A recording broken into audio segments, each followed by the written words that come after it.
അപ്പോൾ ഇന്ന് നല്ല ഫ്രഷായൊരു വെള്ളരിക്ക കിട്ടി. അപ്പോൾ അത് തൈര് വെച്ച് കറിയാക്കാമെന്ന് വിചാരിച്ചു. കട്ട് ചെയ്ത് വെച്ച വെള്ളരിക്ക, അതിലേക്കൊരു തക്കാളി, ചെറിയ അളവിൽ വേപ്പിൻ്റെ ഇല, പച്ചമുളക് 4 പിന്നെ ഇഞ്ചി.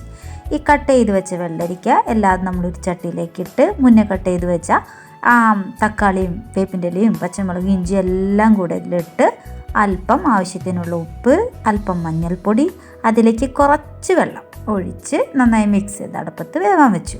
പിന്നെ നമുക്ക് ഇവിടെ നാളികേരം ഇങ്ങനെയാണ് കിട്ടുക, ചിരക്കിയതാണ്. അതിൽ നിന്ന് കുറച്ച് അരപ്പ് തയ്യാറാക്കാൻ വേണ്ടി കുറച്ച് നാളികേരം, ഒരു ചെറിയ അളവിൽ ഇഞ്ചി വീണ്ടും ഇട്ടു.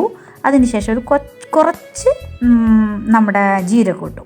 കറി നന്നായി വെന്തുകൊണ്ടിരിക്കുകയാണ്. അതിൻ്റെ ഇടയിൽ കൂടെ നമ്മൾ അരപ്പ് തയ്യാറാക്കി. കറി ഇത് നന്നായി വെന്തിട്ടുണ്ട്. അപ്പോൾ അതിലേക്ക് നമ്മുടെ അരപ്പ് ചേർത്ത് നന്നായി അത് മിക്സ് ചെയ്ത് ഒന്നുകൂടെ നന്നായി ഒന്ന് തിളച്ച് അതിലേക്കെല്ലാം പിടിക്കാൻ വേണ്ടി അങ്ങനെ വെച്ചു. അതിന് ശേഷം ഇവിടെ നമുക്ക് യോഗട്ട്, അതായത് ഇങ്ങനെ കട്ടയുള്ള പുളിയില്ലാത്ത തൈരാണ് കിട്ടുക. അതിൽ നിന്ന് കുറച്ച് കട്ടയെല്ലാം ഉടച്ച് ഒരു പാത്രത്തിൽ ഒരു ചെറിയ അളവ് എടുത്തിട്ടുണ്ട്. തീ ഓഫ് ചെയ്തതിന് ശേഷം നിന്നതിന് ശേഷം ഈ തൈര് നമ്മൾ ഈ അരപ്പൊക്കെ ഒഴിച്ച് തയ്യാറായ കറിയിലേക്ക് ഒഴിച്ച് നന്നായി ഇളക്കുക. അതിനുശേഷം നമ്മൾ എണ്ണ വെച്ച് പാൻ ചൂടായി എണ്ണ വെച്ച് കടുക് പൊട്ടിച്ച് അല്പം ഉലുവയും പൊട്ടിച്ച് പിന്നെ നമ്മൾ 2 കുഞ്ഞ വറ്റൽമുളക് അതും അതിലേക്ക് ഇട്ട് അതിന് ശേഷം നമ്മുടെ മലയാളികൾക്ക് ഒഴിച്ചുകൂടാൻ പറ്റാത്ത നമ്മുടെ കറിവേപ്പിൻ്റെ ഇല അതും അതിലേക്കിട്ട് തീ ഓഫ് ചെയ്ത് നമ്മുടെ കറിയിലേക്ക് ഒഴിച്ച് അത് താളിച്ചു.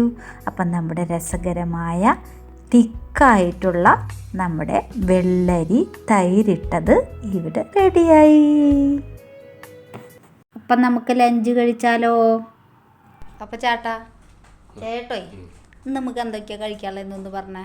ചോറ്, വെള്ളരിക്ക, തൈരൊഴിച്ചത്, പിന്നെ ബീട്രൂട്ട്, ചെമ്മീൻ ചമ്മന്തി, ബീട്രൂട്ട് ഇന്നലത്തെ ആട്ടാ, ചെമ്മീൻ ചമ്മന്തി, പിന്നെ പയറ് തോരൻ. കിട്ടുവാണ് കേട്ടോ, സൂപ്പറാ. പിന്നില്ലേ ഒരു കാര്യം കൂടി പ്രത്യേകം പറയാനുണ്ട്.